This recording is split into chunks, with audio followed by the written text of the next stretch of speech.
Ladies and gentlemen, we are live! Welcome to today's webinar, How to Stop the CSAT Nosedive with Chat, brought to you by CCW Digital and Com100. When it comes to the customer contact space, we often encounter issues that can either be blessings or curses. The emphasis on customer centricity absolutely fits into this dynamic. Finally, after years of being written off as a cost center, the customer experience function is gaining appreciation within the marketplace. That's good news. That's the blessing part of the equation. The downside, however, is that it means that the customer experience function faces a higher standard. It must deliver more value. Think of it like the kid who's begging his coach to put him in the game. Once he's in, he better step up. He better play well. Well, for all of us who've long wanted the customer experience function to be in that game, to be in that limelight, we're finally there. And now it's time to perform.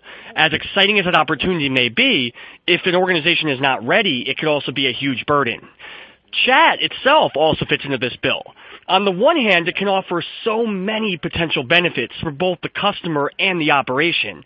It truly can be a ticket to reversing struggling CSAT scores and inefficiencies if handled correctly. If not, it's not simply going to fail as a solution, it may actually hurt your performance. We're going to focus on how to turn these elements into blessings rather than curses to emphasize the positive over the course of today's webinar. We'll reveal, quite frankly, as the title suggests, how to stop the CSAT nosedive with Chat. Now, before I begin, I'd like to introduce our speakers. First up, we have Kaye of Com100. She's the organization's content and training manager and a master's student at University College of London, which is the world leader for education and social science. With specialties in contact center technology and employee engagement, Kaye has worked with Fortune 500 corporate and government organizations. We're thrilled to have her here today. Kaye, how are you? I'm fantastic, thanks, Brian. It's such a pleasure to be here. And have Michael Dejager. Michael's the principal analyst and divisional director here at the customer management practice. He also launched our Experience Design series of events and currently leads production on the CCW event series. You know that industry-leading conference you all go to in Vegas every summer? Yeah, that's Michael at the helm of that one. So obviously we're super excited to have him here today. But my question for you, Michael, are you as excited to be here as we are to have you? I'm absolutely as excited to be here as you are to have me. And welcome Kaye as well, and welcome everyone. And you probably know my voice by now, but if you don't, I'm Brian Cantor. I'm the principal analyst and director here at CCW Digital. I also lead the CMP portfolio of research material. As a reminder, before we get started, you can ask questions using the console on your screen. Don't be shy. Make this about success in your organization. Let us personalize the conversation for you. Ask us those questions. So let's dive right into the topic. Now, first, we want to talk about the central challenge, the theme of today's webinar. Why is customer satisfaction nosediving? First, and this is a bit of good news, it's not because organizations are necessarily doing things worse than they were yesterday. In many cases, they may actually be improving their people, processes, and technologies. So the real issue here is actually being driven by external forces. I started to address it in my intro, and I want to dive deeper right now. So first, there's this fundamental idea of competing on the customer experience. Now, as customers, as businesses are aware of this idea that the customer experience is actually a quality customers can use to assess a brand, customers are going to expect it to be great. They're not going to tolerate good enough anymore. They want to be blown away because this is how they're evaluating the overall experience. It's very much the product in some companies. And when you have that elevated standard, anything that's decent or not particularly amazing is now a bad thing. That could lead to decreases in customer satisfaction and will cause your customers, quite frankly, to look elsewhere. Now, another area that I want to jump into is the idea of growing familiarity with text-based engagement or in digital channels. So we all know this is how customers engage in real life. They expect, to be able to text their friends, use web chat, connect over social media. And if they do that in their everyday lives, they definitely expect it in a customer service context. And naturally, when it becomes more familiar, when they start to expect it more, they're going to have that heightened standard. You don't expect any major translation gaps. You don't expect limitations when you're chatting with your friends. So why should you expect anything less when you're talking to a business? What's your take on that, Michael? How do you really see that rise of digital engagement perhaps causing CSAT to fall a little bit? Absolutely, Brian. It's actually really interesting how you see sort of the evolution of the CSAT score, just because the expectations of customers are basically set no matter what industry you're a part of, no matter what specific silo that you live in. The customer's expectations are set by your competition out there, and it doesn't even have to be your direct competitor. The scary thing about that is disruption can come from anywhere, and that is absolutely going to directly affect your CSAT score, especially sometimes in areas that you have very little control over. For example, the ride-sharing disruption in the world, suddenly it brings disruption to other industries with the very concept of being able to have such on-demand service. So even if you're in an industry that has nothing to do with ride-sharing, that's going to be affecting customer expectations and ultimately your CSAT score at the end of the day. So I think something to just be aware of is those sort of evolving expectations of customers. And of course, we're going to see impacts in CSATs, and how you measure what good looks like is going to have to evolve right along with it. Absolutely, and I love that you brought up the ride-sharing example, because that's a perfect example where digital itself is being used in such a valuable way. And when you see organizations making such great use of digital engagement, naturally that's going to, I think, raise the standard for all businesses and create those heightened expectations. Now, one of those heightened expectations when you talk about digital engagement is the emphasis on personalization. So now that customers are no longer looking at digital as a bonus or a quick transactional environment, but they truly do expect full-fledged engagement within each of these channels, one of those areas is that they're going to be expecting this idea of a connection. They're not going to believe that this idea of a personalized experience, that this opportunity to truly engage with a business is limited to the phone. They want to have that in their digital channels. And they naturally, want it. So therefore, when that happens, if you have a digital channel that is purely transaction-driven, purely automated, not based on this idea of a meaningful connection, you stand to not satisfy that customer. You stand to see your CSAT scores go down, even though your digital channel may not actually be worse than it was in the past.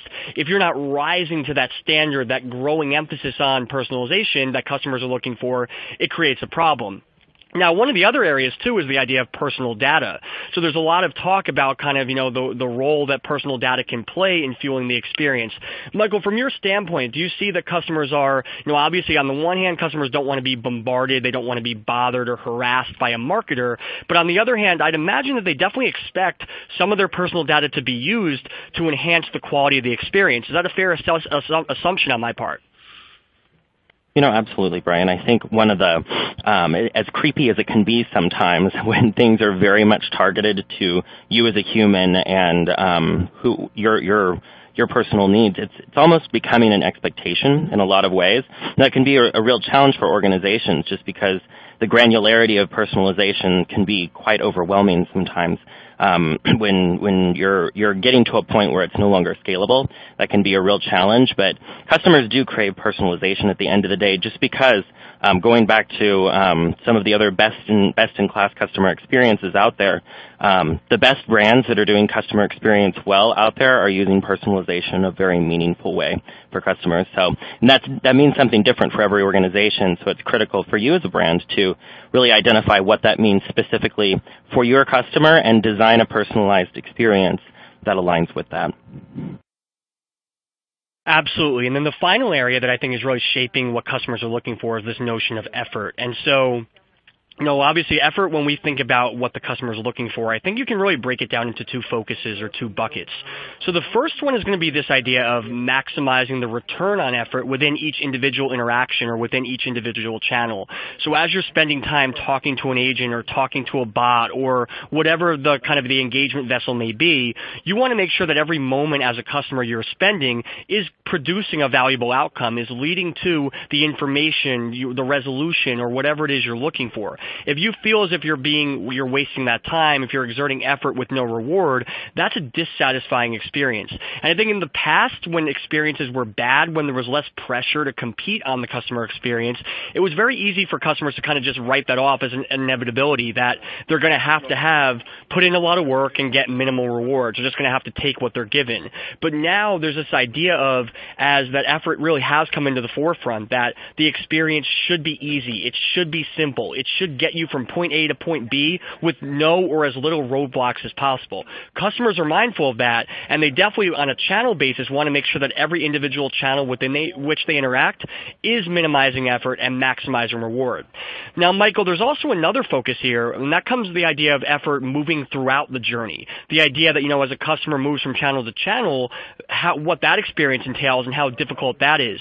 What's your take maybe on some of the challenges that come into play as organizations try to move from channel to channel and make sure that they're not exerting undue effort in that process, that it does feel seamless and fluid to them? Absolutely, Brian. Love to speak to that.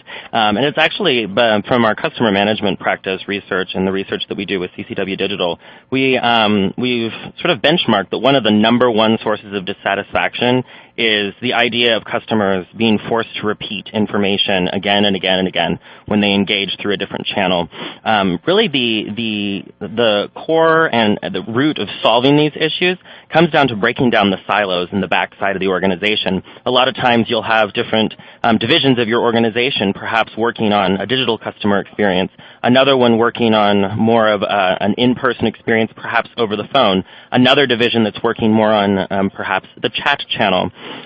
It's important that the systems internally are designed to equip your agents to be able to deliver on great experiences. And if your internal systems aren't able to effectively transfer information from one platform to the other, it's going to lead to dissatisfaction at the end of the day, because your customers are going to have to extend more effort than they perhaps would across the street with one of your competitors. So really, sort of the lack of integration on the back end can totally compound the challenges associated with customer effort. Makes perfect sense. And I also like how you ended that, Michael, because you brought up the other element here. So the challenges, the factors that might be causing declining CSAT scores, that might be creating issues for businesses, are not strictly based on these elevated customer demands. They're also the way businesses go about delivering and meeting those demands. And so you already touched on the disconnection. So just to elaborate for some of our research, we've also identified disconnected systems as the number one complaint for agents, a top agent experience priority for businesses, and the number one inhibitor of performance. So it's, in essence, the idea of channels or systems or platforms or even departments not being connected, that really is the number one bottleneck on the customer experience. And when you talk about the omnichannel movement, when you talk about personalization, when you talk about reducing effort, if you don't tighten all those departments, you're really going to see a huge negative impact when it comes to your ability to deliver a great experience that ultimately leads to reduced satisfaction. Additionally, another key area is businesses continuing to misunderstand digital. Now, that may seem ridiculous, right? We talk about the digital revolution, digital experience, till we're blue in the face. We know digital channels. We've read the articles. We've heard the webinars. It may seem crazy that this is still an issue, but the fact is, strategically, many organizations are still very much reducing it to kind of a low-touch, efficient, low-impact environment. Even if it's not literally automated in terms of like AI technology, they very much look at the digital experience as kind of an automated thing where someone comes in with a quick transaction, you solve the quick transaction, or you escalate them and you move on. They're not looking at digital as a legitimate contact channel, as one with a human component. And in today's era, one where customers expect full digital experiences and they expect personalization, that becomes a huge problem. And then finally, another area is this notion of metrics. The idea that, how do you measure the experiences in these environments? Organizations do understand that you need different metrics per channel. 75% in CCW Digital Research, in fact, identified that they either have or will have separate KPIs for their different channels. But that doesn't mean they know what to measure. They just know that they should be measuring different things. Some are still focusing on the wrong metrics, whether it's in terms of what they're actually measuring or the high-level objectives that they're setting. And when you make that mistake, you fundamentally cripple your ability to deliver a great digital experience.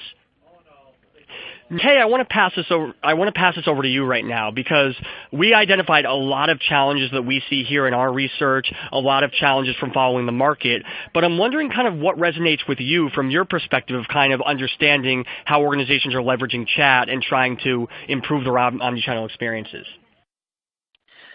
Thanks, Brian. I think you summed up a lot of the reasons fueling drops in customer satisfaction.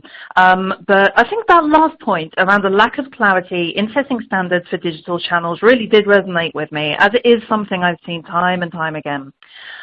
Now, one of the fantastic things about digital channels is that it's possible to measure all sorts of metrics.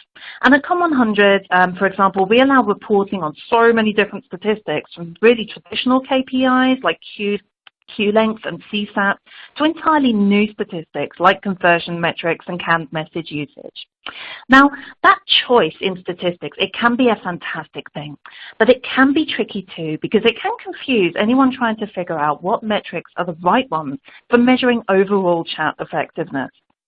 And what we often see is organizations falling back on metrics that they're quite familiar with and they've used before to measure performance. And typically that means time-based metrics such as wait time and average handle time. And while focusing on time-based metrics has historically been important for contact centers to track telephone-based performance, those metrics are now looking fairly unsuitable for measuring live chat performance. So why is that? Well, contact center work has been subject to many transformations over time, and several quite significant changes are causing a need to look again at the metrics that contact centers have traditionally used. Now, thinking about those transformations, the most obvious change is the shift to digital channels. Just 10 years ago, we didn't have many digital channels at all, but now they account for over 35% of all business customer interactions. Now, the second most significant change is the strategic shift from viewing call centers as cost centers to viewing them as profit centers, or at least as centers that generate real business value. And the third is the finding that query complexity and therefore length is increasing and will continue to do so. So in short, contact centers are operating with channels they've never really used before, with dramatically shifting strategic objectives, and with contact types that are entirely new. Now, that is a very strong argument for re-examining the metrics you used for measuring phone service 10 years ago. And at Com100, we are seeing that measuring service standards for chat by focusing really heavily on time-based metrics just isn't the way to go. And the reason being, think about the experience of having a live chat versus making a phone call. Now, on the telephone, there's a pretty good argument for reducing handle times because long phone calls, they take up a customer's exclusive attention, they eat up their time, they have to set aside time in their schedule to be able to make that phone call. So when it drags on, that's really not welcome as it's preventing them from getting on with their day-to-day. But for live chat, you can have the chat on one tab while you do something else. You don't need to find that time in your schedule. You can kind of multitask. And from the perspective of customer journeys, what that means for chat is that focusing on time-based metrics often isn't an indicator of quality because customers are usually happy to let chats take a little longer as they're not so demanding of a customer's time. Now, I fully recognize that time-based metrics will never disappear, especially since they are such a robust KPI that's easily quantifiable and very well understood by executive teams. But overemphasis on reducing time in interaction is a compelling reason for why CSAT might be suffering. So what is important then is to look at implementing solutions to mitigate against CSAT falls that are also mindful of those time-based metrics. And yes, I was going to definitely bring that up as well, Kaye, because, you know, one of the things that I constantly think about when I try to understand that balance between metrics that are purely based on time and metrics that I think are more understanding of the actual experience is the premise of what's actually happening there. But before getting to that, I want to jump into one area that I think is really key here because, you know, I understand that you said that, you know, when you're chatting, you know, you're not necessarily focused just on chat and you are able to do other things, and that may take some of the burden off sort of the effort that customers are putting forth and thus their expectation of time. That said, chat still is a conversational channel. It still is a real-time interaction. And so I'm sort of wondering from your perspective, shouldn't time still matter to an extent? Doesn't a customer still, insofar as it is a conversation, kind of expect a resolution within that conversation as opposed to waiting days and days later, which might be the case with, say, email or even text messaging? Yeah, so I think it's all about a balance. And because speed often isn't the number one indicator of quality for a chat customer, it can really help to apply a kind of asynchronous mindset to chat and think more about what other factors represent a valuable interaction to them. And it can really help to think about customer effort in quite a broad way. So that's not just thinking about the net time or even the net effort that a customer needs to expend to get the results that they need, but it's more to do with the necessity and quality of the actions that you're expecting them to complete. So, as like Michael mentioned earlier, if you're asking a customer to repeat themselves across multiple channels, that's a low-value effort that's likely going to make the customer feel quite negatively. But by managing your chat structure effectively, you can make sure that you are not wasting their effort with those low-value actions. And there are some different things that you can examine here. So think about multitasking, like what other things can customers do while they're waiting for an agent to respond, for example. At Com100, we've thought about things that customers can do while they wait for an agent, like chatting with a chatbot or looking up a knowledge base. And we found that self-service especially is a really useful thing to work into your chat journey mapping because it can actively reduce queue length and it adds that value to the customer too. So ultimately, whenever the minutes being spent on a chat are going towards a resolution and not towards annoying or wasted effort, that is added quality. So for anyone looking to boost the intrinsic value of a chat while also being mindful not to inflate time-based metrics, it is beneficial to think about this from this kind of quality of effort perspective, as that will naturally root out redundancies and repetitions that annoy customers and inflate time-based metrics.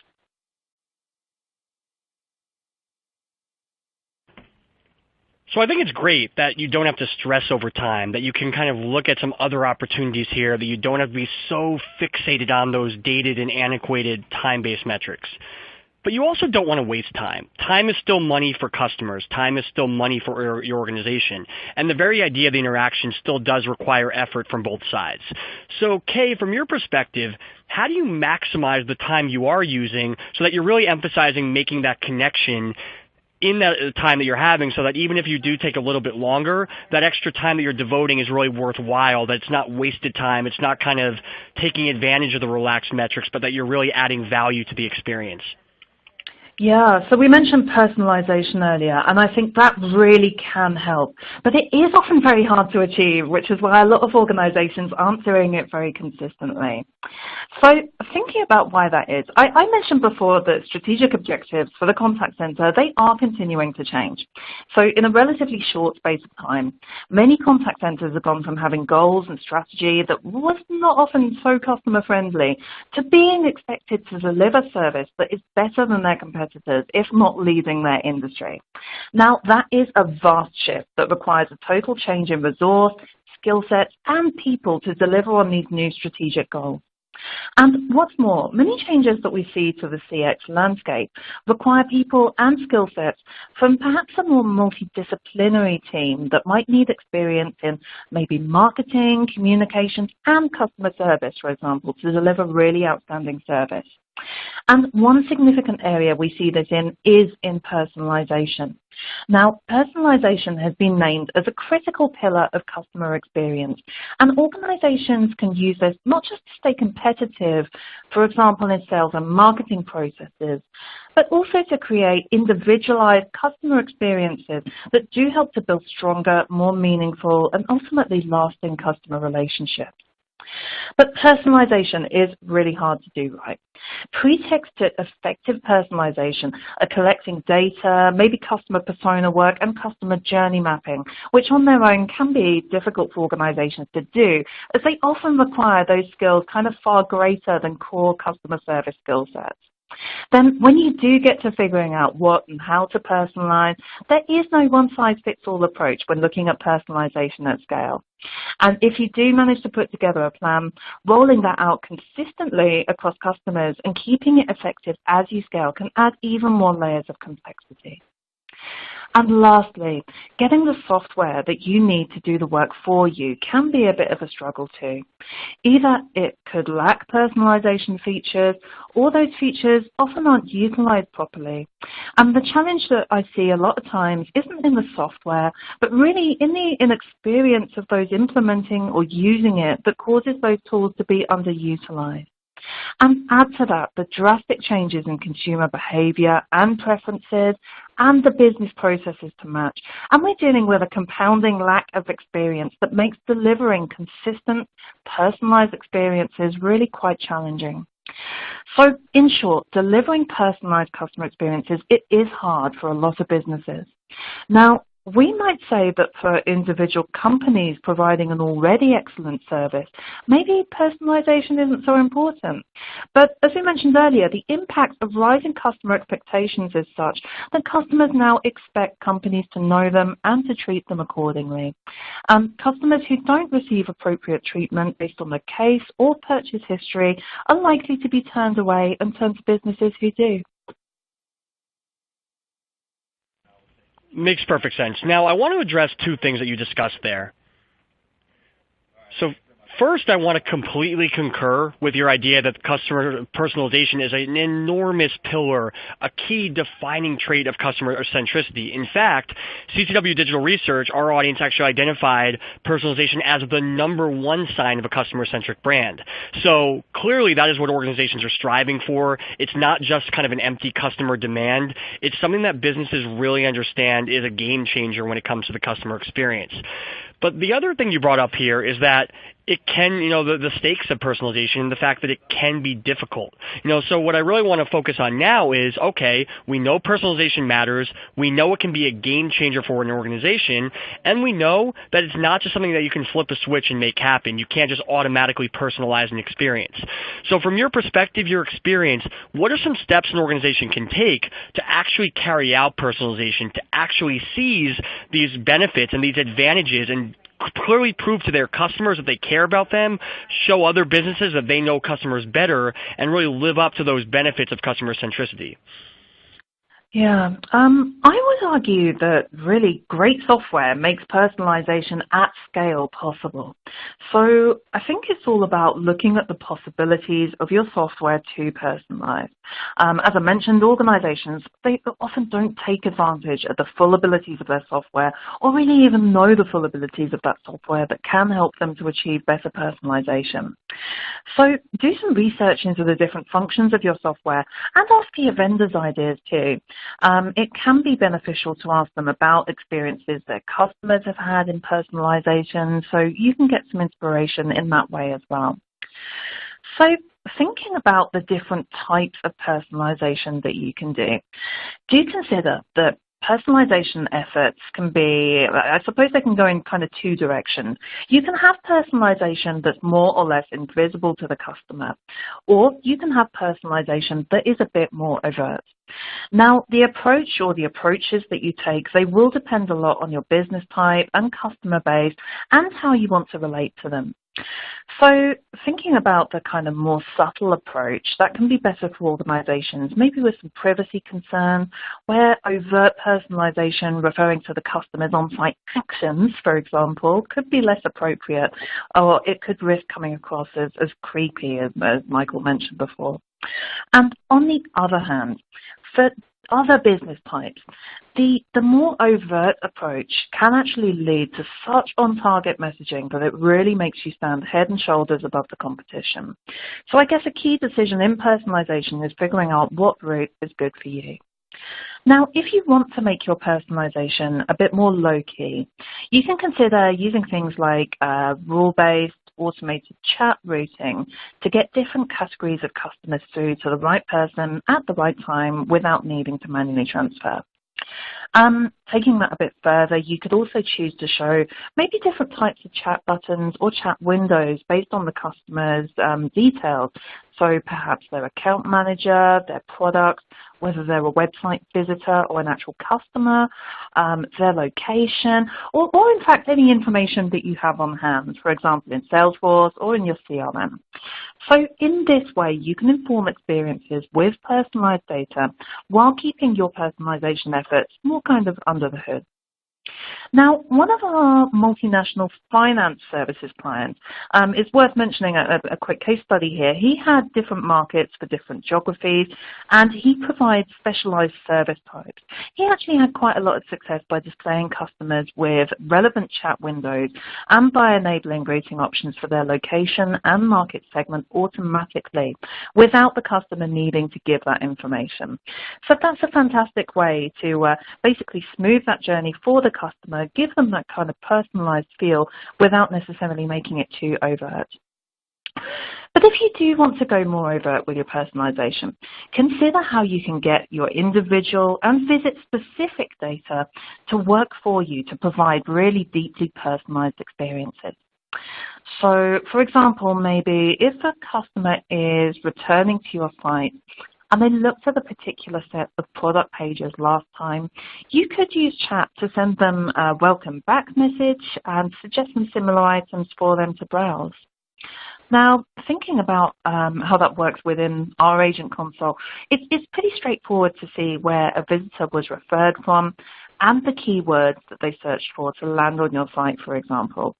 Now, data like that can be used for really perfect fit personalization, where you welcome your customer from X site and let them know where they can find exactly the thing that they're searching for without them even needing to search or click anywhere else. And also, it's worth mentioning that your existing systems, they should be able to integrate with Chat to pull in information from your CRM or from Salesforce, for example. Now, thinking about how that works, one of our insurance customers uses this integration to have policy numbers and application types displayed in their agent console. So it's immediately apparent to agents that a customer has a particular product and what the details of that product are. Now, scalability-wise, that data is not just great to assist agents in their personalization efforts, but you can also use it to create these personalized campaigns which target those customer segments in very specific ways. And those segments can be used both now and in the future. So because personalization is a new area for many CX professionals, another point worth considering is you might do well to team up with some individuals, maybe in your marketing team, where professionals there, they are already quite well versed in creating different segments to personalize to. For example, marketers are pretty well versed with using customer personas to craft specific email blasts or advertising for particular customer segments. What I would say is approaching personalization as a multidisciplinary effort can be useful if your team is starting from scratch with that personalization.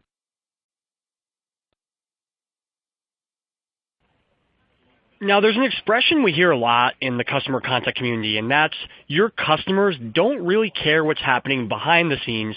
They only evaluate what happens to them, what the experience looks like. Normally, when we bring up that cliche, it's a reminder that you can't skimp on service, that just because you have slow systems or bad policies or because your supervisor's annoying, that's not an excuse for upsetting the customer. At the end of the day, you have to deliver. But in this case, when it comes to personalization, I feel like it can also be an advantage. Because essentially, customers don't necessarily need to know how you delivered the right experience for them at the right time. They just care that they got it. They just care that it felt personal, it felt tailored. And now what that means is there's an opportunity to scale personalization. And it's one we need because, let's face it, few organizations can literally take the time to customize every single interaction in every single channel for every single customer. Now, you alluded to some of these kind of more scalable areas, and I'm hoping you can double down on that a little bit, Kaye, really revealing how organizations can deliver what feels like and what effectively is a personalized experience in a way that's still scalable and efficient for the operation. Sure. So it is technology that enables that scalability.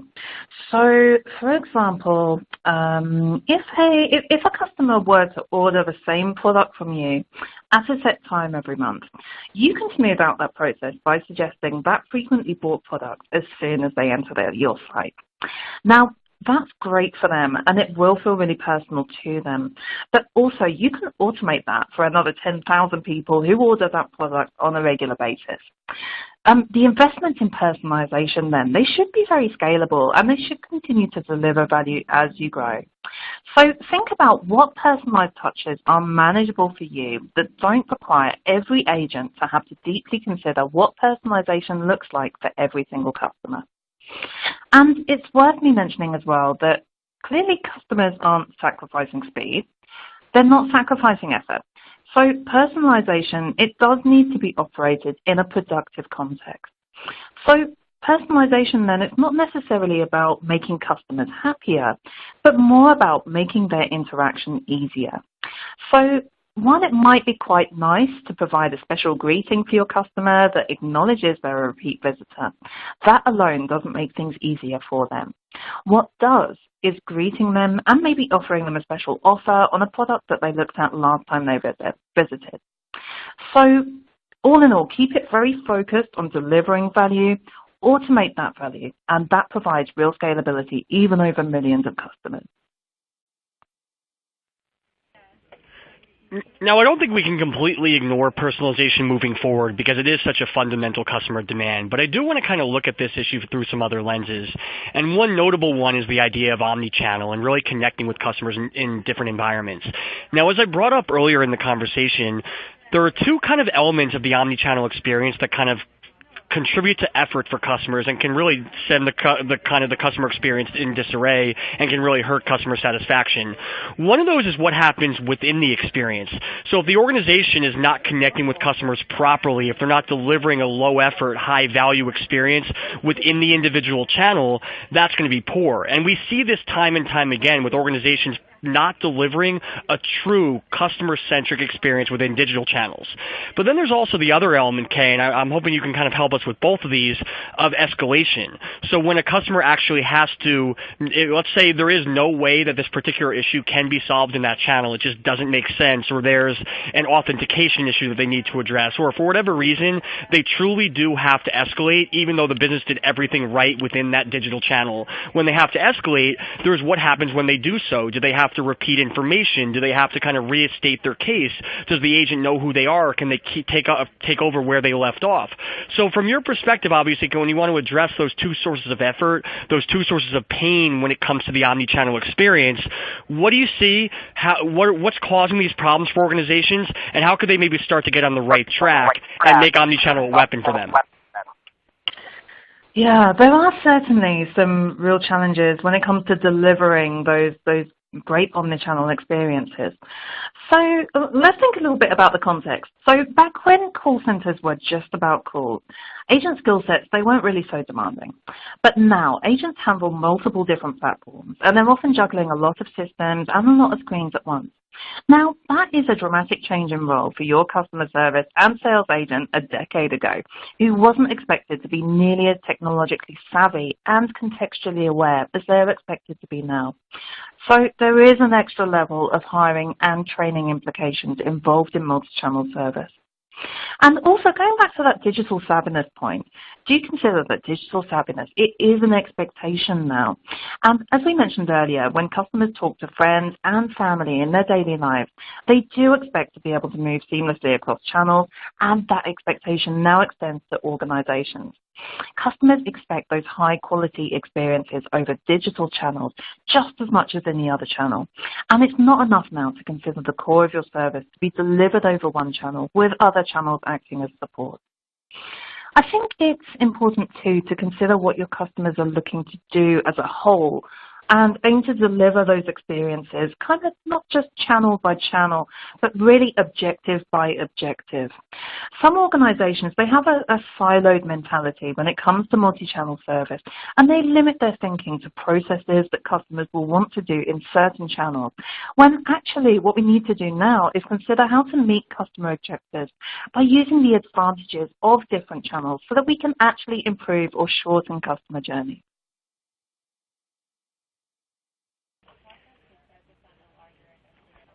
Now, what I want to criticize myself for a second, because when I posed the question to UK, I kind of suggested that channels are disparate. You know, you're going to start in one channel and then maybe it doesn't work and you have to escalate to another. And frankly, that's a mistake. That's not exactly how today's customers really look at the customer experience. That's not how they look at interacting with people. There's going to be many cases where they want to, and in fact should, make use of multiple channels at a given time, where they want to be talking to a live agent, but perhaps look at the online knowledge base to pull some account information when they're in live chat, but they want to also kind of connect via another channel to make sure that they can sort of, have the right information at the right time. And that, I'd imagine, though, is not just kind of a demand for customers, but it's also another challenge to put on the organization, because now they don't have to think about what happens when customers move from channel to channel, but what happens when customers during the same interaction are using a blended channel approach, when they want to use multiple channels at one time. So what does it really take to kind of allow for that multimodal kind of interaction to happen? And where do you see chat maybe being a particularly strong candidate to help with these kind of blended interactions? Okay, so I quite like the idea of channel pairing or channel blending as a concept, to think about how multiple channels can improve service outcomes by supporting that seamless flow from one channel to the next. And by channel pairing, what I mean is that some channels will naturally work together to achieve different aspects of your service strategy, while also reducing time and complexity. And your chat provider should support this blended approach too. Now, I've seen our customers do this really well, for example, by using our live chat and knowledge base integration. Now, this works in two ways. On the customer-facing side, customers can search a knowledge base from within the chat window, which gives them the ability to choose a self-serve experience without needing to look for a self-serve area of the website. And on the back end, agents can also use our knowledge base to access their own private KB, which is embedded within their agent console, and they can use this to check their answers or instantly send KB answers as canned responses. Now, pairing up these two channels within a single console for the agent and a single chat window for the customer means that customers and agents can choose the best aspects of both channels to solve problems in a more sophisticated way than if these channels were operated in isolation. The chat and knowledge base is just one example though. If you are approaching solving customer problems from that objective focused place, you can identify ways to use the best aspects of different channels to orchestrate those seamless experiences. And that doesn't have to include just channel pairs. That can be sets of channels as well.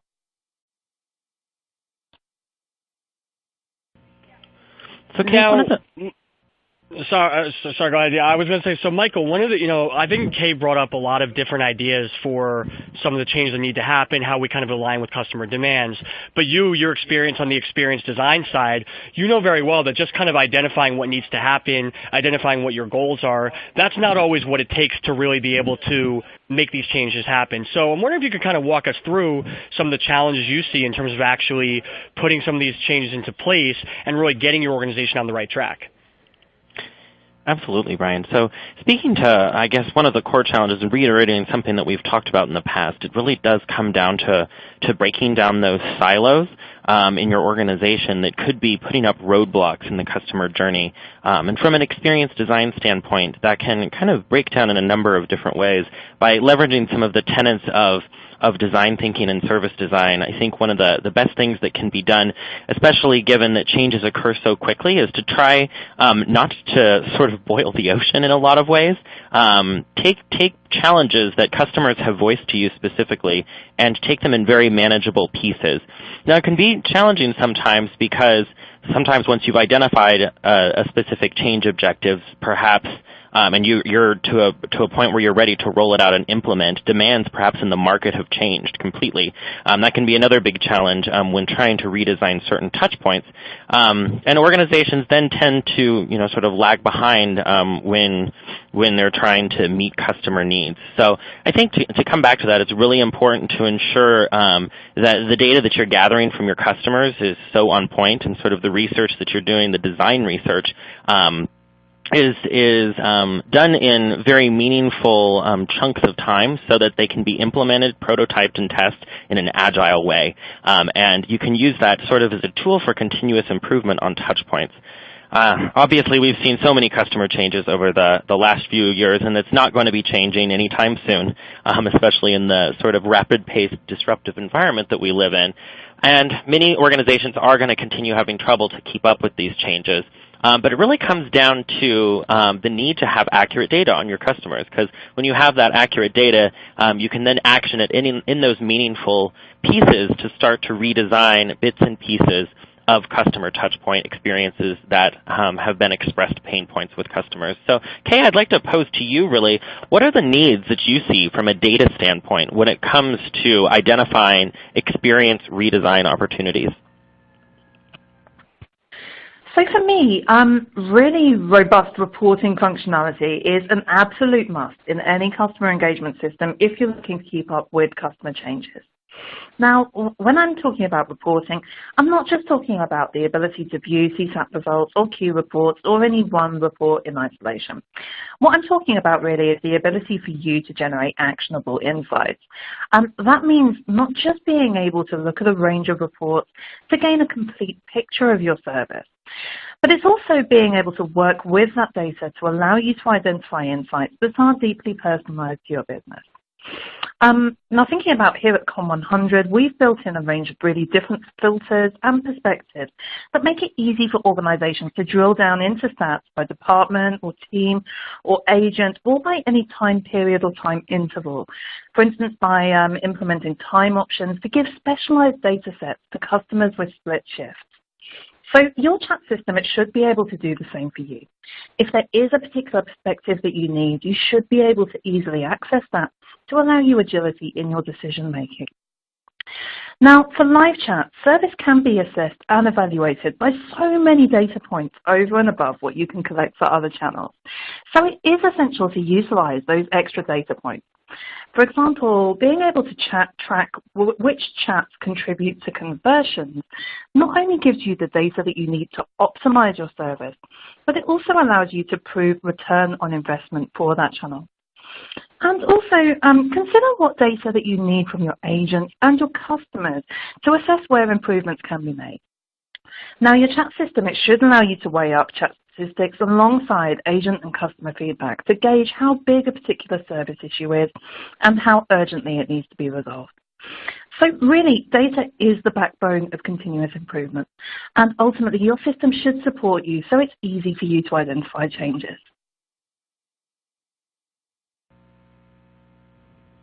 Absolutely, Kaye. And to take that just a little bit of a step further, I think one of the big challenges, so many organizations have, let's say, a pile of data, tons of data, maybe even too much data sometimes about their customers. And somewhere in that pile of data, there is the right data. And perhaps they're even able to find that data that they need in order to sort of action it for customer improvement. But the action step can be really difficult to take data and really change it into something actionable in the organization. That can mean really understanding what to do with the data and make it actionable first off. It can also mean sort of the organizational change and that sort of internal inertia that's pushing it back against you as you're trying to help the organization change, collaborate more, and really work together to deliver a more seamless customer experience. I'd love to hear from you, how can chat in particular become part of a more agile business? Yeah, well, when we're thinking about business agility, while chat alone can't solve for inefficient business processes as a whole, it can certainly drive improvement and act as a model for agility in other business areas. So, like I mentioned with our conversion reporting, for example, being able to demonstrate how chat returns on investment and gives back to the business as a whole, that's quite a compelling way to overcome organizational inertia. I'm thinking about one of our customers, one of our clients I spoke to recently. He actually, the data that he got from our reporting, he found that it was more informative, it was of a better quality than a lot of feedback mechanisms that they had in other business areas. And actually, he was able to use that chat data to inform product launches and feedback to other business areas to improve processes. So he was driving improvement entirely outside of the customer service team. So in this sense, continuous improvement through chat, it can act as a model for an efficient feedback loop, and it can even become a system through which you can perhaps A/B test for specific outcomes in quite a quick way.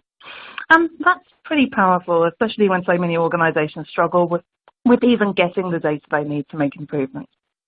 And I think there's a point here too about how your chat provider themselves can help to drive better business agility and help to keep up with customer demands.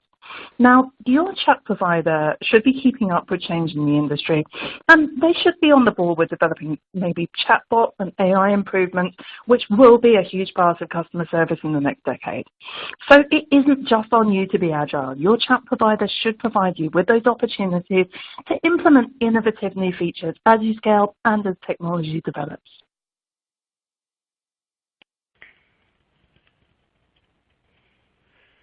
So I think we've covered some great topics. Both Kaye and Michael shared phenomenal advice as far as some of these high-level changes, I think where the marketplace is heading and what transformation is needed to really create better connections with customers.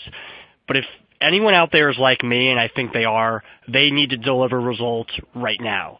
They need to start to see progress right now. And if they can't kind of provide those quick wins, they may frankly have trouble getting the buy-in they need down the road. So Kaye, I want to pose to you, we've talked a lot about some strategic shifts and high-level changes, but for those who are looking to take immediate action and start to see results that they can share, that they can use to get better buy-in, what would some of those be? What are some of those kind of immediate steps they can take to improve their customer satisfaction, perhaps using chat? All right, I have lots of suggestions that will be pretty quick to implement for anyone who's involved in contact center ops. So I think my first point would be check to see what customer feedback data you have available to you. Get into the reporting in your system and consider how you're utilizing that reporting and whether there is any information missing that you need. Really, the data in your chat system, it should flag up the things that can be missed by humans. So really put those reports through their paces to identify if they're fit for purpose. Now, if they are, then dig deep in them. Customer feedback, it is a complete goldmine of information for you that is personalized to your business. And it is incredible how many companies pay attention to CSAT figures for reporting purposes, but they don't act on the qualitative feedback that customers provide. Your customers will be giving you so much information to drive service improvement. You just need to make sure that you have the tools to work with that data, extract it, and use it. Now, secondly, the point I made earlier around focusing on objectives and not channels is really important. You want to be thinking about why your customers are choosing chat and how you can use the features of your chat system to deliver exceptional experiences with less effort for your customer. That is really the secret sauce that stops chat satisfaction from falling. And in terms of chat's key features to utilize. Features like automated routing and auto-allocation of chats to agents. That saves customers time and it saves wait time and it shaves valuable seconds off of resolution time and it augments CSAT. So make sure that you do things like utilize your canned messages with a library that contains all of your common responses to ensure quick responses that are consistent between agents. Although don't forget to prompt those agents to personalize those messages so they don't sound too robotic. And also, I'd say, look again at all the features of your chat system to make sure that they are being properly utilized. For example, if your provider offers proactive chat invites, but you're not using them, that's a really potent tool for personalization that's being wasted. So all in all, I would say put your software through its paces, make sure it gives you enough opportunity to meet your customers' expectations around chat, which will then allow you to deliver experiences that make the very most of this channel. Very good advice, Kaye. And I think, what I want to contribute here, and as if I'm starting to kind of maybe summarize some of the points you've brought up, is really it all comes down to not losing sight of why customers are chatting. First of all, why did they connect with your business in the first place? That's important to know, that core intent that they have. But then specifically, why did they choose chat as their avenue for the conversation? Because when you understand those two whys, why did they connect and why was chat the channel they chose, you can really start to understand what matters to customers at that given time for that given interaction. And when you do so, that's when chat can really become an asset for customer centricity, because you're going to be using the channel to create the experience the customer really wants, not one that just seemed like a good way to deflect some calls or not one that just seemed like the trendy thing to do. You're really going to understand what the customer is looking for and how chat fits into that narrative. And when you understand that fit, that to me, is ultimately when chat becomes an asset for customer centricity rather than another source of customer frustration. That is when it starts to reduce effort, increase personalization, make good use of the omnichannel revolution, and ultimately stop the CSAT nosedive. Now, Kaye, I want to pass to you for some of your thoughts on kind of that why element of chat, but I also know that you have some examples of what a solution really looks like in the marketplace, so people can really know that we're not just talking in terms of hypotheticals or theoreticals, but you really can use chat, use understanding of your customers to create a better experience for them. Sure, Brian. So given that we've been talking about this from quite a strategic perspective, I wanted to show you all really from a practical standpoint what a solution in the marketplace looks like. So this is COM100 solution. Now, we talked a little earlier about how data really drives personalization and continuous improvement efforts, and how your chat system can help you to access that easily, allowing you to be agile. So here's a peek at some of the data in our visitor monitor, which agents use to talk to customers, which is fully customizable. And here's some extra information you can see when custom variables and integrations are added. So here we've got information from a CRM pulled in, and the visitor is actually color-coded with a segment. Now, we're viewing all of this from the perspective of an agent, but all of this data is available in the backend to build rule-based routing or invites or other functionality from too. So it's pretty powerful. It's important to be able to drill down to exactly the information you need to make informed decisions about your service. So here's some functionality you can use to get that information about your day-to-day service. Here we've got our chat volume report showing just a standard filter, a daily filter, and this perspective is available across all reports. And here's an example of half-hourly distribution, exactly the same data, but a different perspective. Now, if you're keen to prove ROI through chat, we do have this neat new report too, which links specific chats to conversion actions, whether that is signing up for a newsletter, making a purchase, any conversion. Basically, this report is great to drive continuous improvement and give you really specific data on how chat affects your bottom line. We've also talked a lot about the complexities of multi-channel service, and integrations definitely play a big part in the success of that. And not just in terms of integrating third-party applications and APIs, but also, as I discussed earlier, how channels can be blended or paired for better customer experiences. And I mentioned before how our customers are having a lot of success with integrating knowledge base and live chat. And here's just one screenshot showing what that can look like in action. So here you can see the self-service functionality is built into the chat window, and customers can select that knowledge base, have a search on that before they chat with an agent. So you can see that having that self-service functionality built in really makes the chat window an ideal place to begin issue resolution. Chatbot can also work in a pretty similar way, acting as a triage for customers to answer simple queries and leaving your agents to handle only the more complex stuff. Finally, I mentioned earlier that you need a chat provider who grows with you as you scale and has solutions that keep pace with technological innovation. Well, I couldn't resist throwing our hat into the ring and talking about some of the upcoming functionality from our new chatbot release, which is definitely very innovative and that I'm personally really proud of. So this is our current chatbot question learning area, and we are just now preparing to release a version of our chatbot that uses natural language processing, which will allow it to use real-life customer chat transcripts to learn how to respond in future. And that's a function of pretty intelligent AI. And in this way, your chatbot builds itself to respond better to your customer base and learn as it grows. And because every chatbot that we roll out is client-specific, really what you're getting is an automated agent that is ready to learn about everything to do with your specific products and services. Anyway, I am so excited about this new release, and I really am proud of what we're developing as a company to help our customers be at the cutting edge of CX innovation. So I couldn't resist showing you, even though it's not quite live yet. So bearing in mind this is only a little of how our software can help you to deliver a service that makes the most of your chat channel. If you would like to see more, I would be very happy to arrange that for you.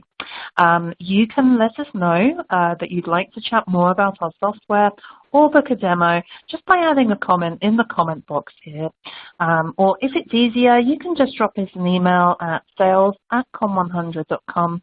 If you really like, you can drop me an email personally. My name is Kaye, Kaye, and my email address is kaye@com100.com. Thank you very much, Kaye. Now, as we kind of wrap up, I know that we're very close to that hour mark, but I did want to make sure that we had time for a few questions from our audience. And so one of the first ones here concerns, how do you score effort? So obviously effort is something that we talked about throughout the discussion. It was really kind of a major theme of today's conversation. But this person's very curious, frankly, how do you score that? Because it is something that is not maybe as intuitive as like average handle time or first contact resolution may be. The way I'd use is asking a customer a question, something like, how much effort did you have to go to get the outcome you were looking for? That's a pretty simple question. You can plug it straight into your post-chat survey, and it allows you to basically get a 1 to 10 scale for quantitative data and pair that with a comment box that allows you to get that qualitative data that allows you to start identifying improvements. Perfect. So our next question concerns, I think, the complementary impact of metrics. So this person asks, how do voice and chat impact each other in terms of, if you use chat more often, will that kind of change the metrics you need to use for voice or vice versa? Actually, Michael, I'll start with you on that, and then I'll jump over to Kate. Absolutely. I think even beyond voice and chat, whenever you're adding an additional channel to your multi or omni-channel experience that you're providing, you really need to take a step back and analyze kind of the types of interactions that are going to be happening on each channel. And this really differs based on the type of business you are and the type of customer personas that you're working with. So it really comes down to kind of understanding the needs of each individual channels and the types of questions and types of queries each channel are getting.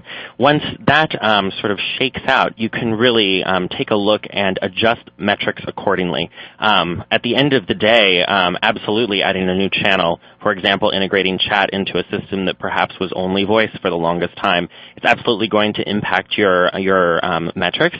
It's almost as if you need to see how things go a little while before you can jump in and really take time to adjust your metrics against the expectations that these new channels have set. Now, Kaye, you see how some organizations that you work with have actually leveraged chat in their customer experience mixes, and so you may also have a perspective here on what types of issues they're using chat for, and how that may impact the types of issues that end up going to voice or other channels. Yeah, I think, again, going back to that point around focusing on objectives and not channels, it becomes clear really where chat excels. So chat is great for really quite high urgency issues that require synchronous communication. It's really good for precise text-based communication where verbal instructions might be challenging to understand. And if you're asking your customers to look at internet-based resources while you problem solve, it's a natural choice. Now, those are just a few of the reasons why chat is appropriate for certain types of interactions. But think about objectives, and if you're in doubt, ask your customers, because they should be able to give you some excellent examples of where chat helped them solve a query, or maybe where another channel wasn't so appropriate. Another question we have here concerns agent dynamics. So they ask, do you have dedicated agents for each channel, or does a typical agent handle multiple channels? Now, Kaye, what are you seeing when it comes particularly on the chat front?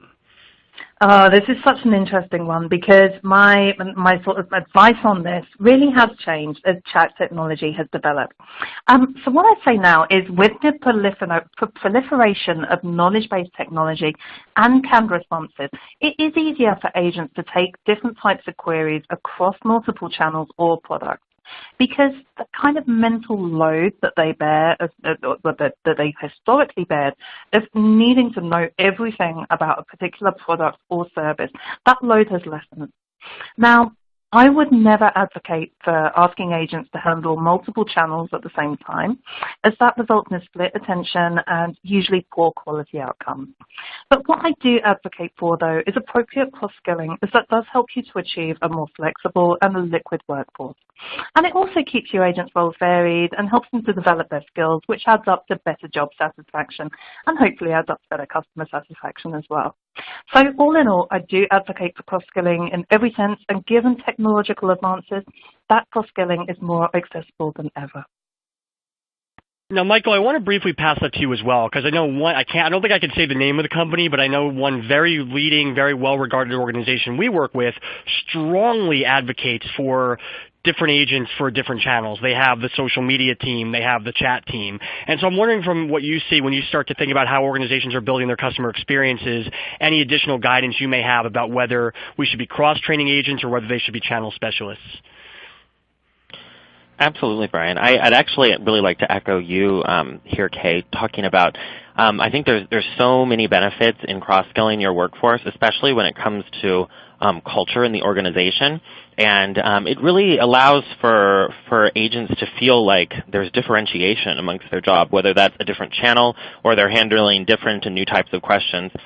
Technology is such a great enabler here when it comes to knowledge bases and new channels. So it's an exciting time to be an agent in a customer contact center, because more than ever you're going to be handling more different, more changing, and ridiculously crazy questions that are actually going to escalate to you as more lower value interactions are perhaps taken off of you with the advancements in technology. So absolutely, I would say that the trend that we're seeing is more and more cross-skilling across contact center environments. Of course, it can be specialized based on the needs of your business as well. There's obviously contact centers in every industry and in every field. So some certain industries certainly play better to specialization than others, but I would say that the gradual trend that we're seeing is more and more cross-skilling. And I would just like to throw in on top of that, one of the areas too is when you take on cross-skilling, and I think it also prevents organizations from falling into a common trap, and that is what we talked about earlier, where if you think of someone as the social media guy and someone as the phone guy, you may also train them on issues that way too. You may not think the social media team needs the same degree of subject matter expertise. You may not think the chat team needs the same degree of human emotion and empathy, and you don't train the necessary skills and the product knowledge to truly deliver an omnichannel experience. So I think if you start with the idea that ultimately your goal is to deliver the best possible experience for customers and every agent needs to contribute to that, that's going to set you up for the right framework. Based on workflow, you absolutely still could have scenarios where someone spends 99% of their time chatting and someone else spends 99% of their time on the phone. That's okay. That's the reality of your workflow. But I think you want to start with the idea that every channel needs to be taken seriously, and therefore every agent needs to be adept in a lot of these different channels and the different issues that customers may bring to those channels. When you focus on it that way, I think you're going to position yourself for true success, and you're going to really, to bring it back to our core theme, stop that CSAT nosedive.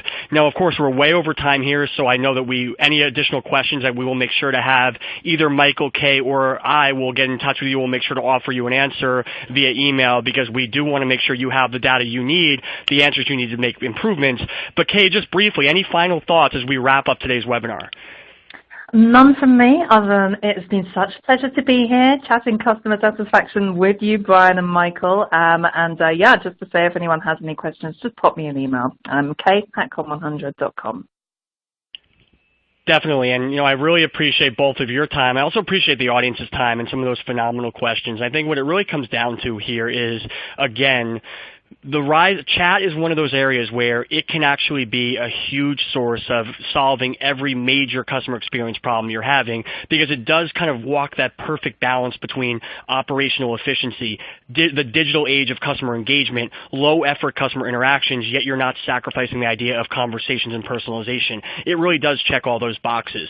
But in order for that to happen, you first and foremost need to understand where digital engagement fits into that overall customer experience mix. You have to understand that digital is not a lesser brand of the customer experience, but it's just another avenue for a customer to achieve what they want to achieve and get what they want. You have to build your business with that in mind. You have to first understand what it takes to deliver a great chat experience, but also understand what the fallout is going to be and how you can prepare for that fallout. And when you're mindful of both sides of that coin, that's when it truly does become a weapon. And that's when it will allow you in and of itself to make positive improvements toward improving the overall experience. And I know that obviously Kaye, Chat may be your particular area of expertise when it comes to the technology solutions, but I think you also shared a lot of broader objectives here as well that really speak to the idea of reducing customer effort, personalizing interactions, thinking about multi-channel, thinking about ways to condition your agents, thinking about what it takes to make your organization agile and adept and able to make changes. And so whatever your immediate focus, I think that advice is going to resonate with everyone, and I thank you so much for offering it today. Again, thank you everyone for participating on behalf of Com100 and CCW Digital. Thanks a lot for attending today's webinar.